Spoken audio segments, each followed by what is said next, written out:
সঠিক তথ্য যাচাই বাছাই না করে কোনো তথ্য প্রচার প্রসার করা ইসলামী পরিভাষায় তার ভূমিকা কীরূপ হবে? বিশেষ করে সামাজিক যোগাযোগ মাধ্যমে যেভাবে তথ্যের সত্যতা যাচাই না করে কারো বক্তব্য বিকৃতি করা এটা। আউযু বিল্লাহি মিনাশ শাইতানির রাজিম। বিসমিল্লাহির রহমানির রহিম। ইয়া আইয়ুহাল্লাযীনা আমানু ইন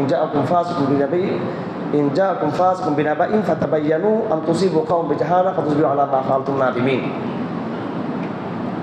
তথ্য যাচাই করা ছাড়া কোনো তথ্য সরবরাহ করা এটা মিথ্যার মধ্যে পড়বে। এটা আল্লাহ পাক সুবহানাহু ওয়া তাআলা সূরা হুজুরাতের মধ্যে বলেন, হে ঈমানদাররা, এটা একবার ফেসবুক সম্পর্কে, অনলাইন সম্পর্কে একটা নাযিল হয়েছে আজকে ১৫০০ বছর আগে।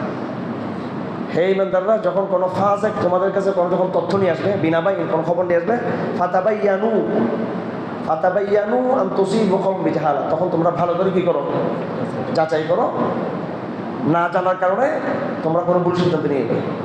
ফাতুসবিহু আলা মা ফাআলতুম নাদিমিন, পরবর্তী তোমরা লজ্জিত হবে।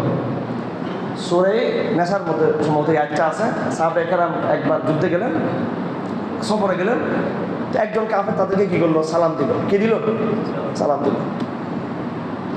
সালাম দেওয়ার পর সাহাবায়ে কেরাম বলল, দূর, এটা তো সালাম দিচ্ছে যে কী জন্য? বাঁচার জন্য। সাহাবায়ে কেরাম দিয়েছে তারা কতল করে।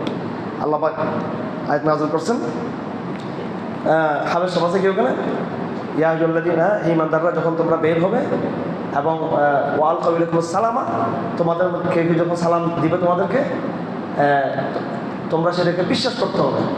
তো ফাতাবায়ানু, তোমরা যাচাই করবা। যাচাই বাছাই ছাড়া এইভাবে কী করা যাবে না। কোরআন শরীফ আছে এখানে কারোর কাছে? এখানে হাফেজ আছে কেউ? হাফেজ আছে কেউ এখানে?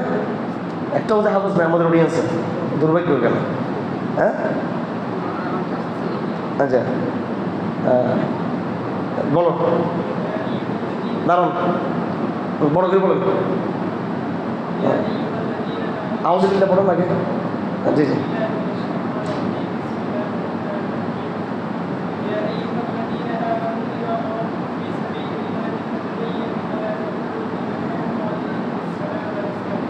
জাযাকাল্লাহ। আউযু বিল্লাহি মিনাশ শাইতানির রাজিম। দাঁড়ান, ইয়া বলেন। ইয়া আইয়ুহাল্লাযীনা আমানু ইযা দারাবতুম ফি সাবিলিল্লাহি ফাতাবায়ানু, হে ঈমানদাররা, যখন ইযা দারাবতুম ফি সাবিলিল্লাহ, তোমরা যখন আল্লাহর রাস্তায় বের হবে, জিহাদের ময়দানে বের হবে, ফাতাবায়ানু, তখন তোমরা ভালো মতো যাচাই বাছাই করো, সব কিছু ভালো মতো দেখো।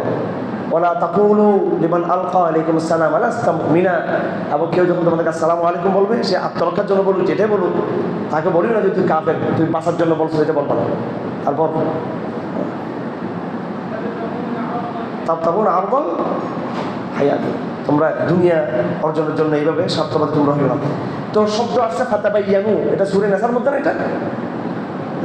তো আল্লাহ পাক শব্দ কি বলছেন? ফাতাবায়ানু, তাবায়্যুন বলা হয় যাচাই বাছাই করা। তো এটা খুব জরুরি বিষয়। আমরা ফেসবুকে নিয়মিত গীবত শেখায় এবং এর মধ্যে আছি আমরা। এই হুজুররা আরও বেশি, ইসলামপন্থীরা আরও বেশি। আমাদের বক্তব্য দেখেন কাটসাট করে করে কত মিথ্যা, একটারও মাপ নেই এগুলো। এগুলো বেশি বিয়াদবি করতে চান। আবার দেখেন আমরা কিন্তু তাদের বিষয়ে আমাদের নিতে হচ্ছে অ্যাভয়েড করা। এটাই আবার আমরা পাল্টা কিছু দেখি না। আমরা অনেকের হাত নষ্ট হয়ে গেছে, যাদেরকে আমার সেলিব্রিটি মনে করে, বক্তা মনে করে, এরকম অনেকের হাত কিয়ামতের দিন আগুন দ্বারা জ্বলবে এটার হাত। কারণ ফেসবুকে তারা কি লিখছে? মিথ্যা তথ্য মানুষকে দিয়েছে তারা না জানে। আপনার সম্পর্কে আপনি একটা বক্তব্য রাখছেন, আমি আদ্যবন্ত না জানে, আমি যেন প্রত্যেকটা ব্যক্তিকে আমি অফলাইনে বিচার করি, অফলাইনে তার খবর নিব। ফেসবুকে একটা লোক অনেক ভালো হতে পারে, কিন্তু আসলে সে ভণ্ড হতে পারে। ফেসবুকে একটা লোক খারাপ হতে পারে, কিন্তু অফলাইনে সে কিন্তু আল্লাহর বলি হতে পারে।